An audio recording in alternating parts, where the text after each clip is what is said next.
السلام علیکم مینوالو، امید لرم چې تاسو ټول به روغ جوړ یې. یو ډېره افسوسناک او دردونکې واقعه رامنځته شوې ده په 410 نېسته کې. بدبخته زوی خپله مور په فایرنګ سره ډېر په بېدردۍ سره قتل کړه. مور خپل زوی د اختر لمونځ له راپاڅېده او بیا د غوسې له وجې خپله مور قتل کړله.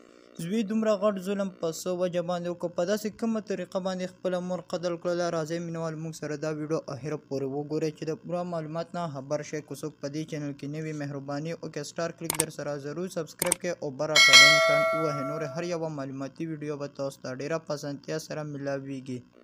دا واقعه په 410 نېسته کې رامنځته شوې ده چې یو بدبخته زوی خپله مور په فایرنګ باندې ډېره په بېدردۍ سره قتل کړه. عزتمندو، نن سبا زامن ټوله شپه بخر تېره کړي، د ملګرو سره لوپرې وکړي او بیا چې کله د شپې کور ته راشي سخر کې اوده شي، لمونځ ترې هم قضا شي، لمونځ ونه کړي او بیا د اختر تیاری هم ونه کړي چې د حساب له بدبخته زوی ټوله شپه بخر تېره کړه. کله چې سخر راغلو نو اوده شو، د اختر لمونځ ترې نه کېدو نو مور پاسو چې اختر لمونځ وکړه، اختر را روان دی، د اختر لمونځ تا نه کېږي. هغه چې کله غوسه شو نو مور ته ویل چې ته زه ولې اختر لمونځ لا راپاڅولم. تمانچه راواخیستله او په تمانچه باندې خپله مور وویشتله. ډېره په بېدردۍ سره قتل کړه. بدبخته زوی دومره غټ ظلم وکړ، په مور باندې دومره زړه نه خوږېدو چې د اختر لمونځ په راپاڅېدو په غوسې باندې خپله مور قتل کړله.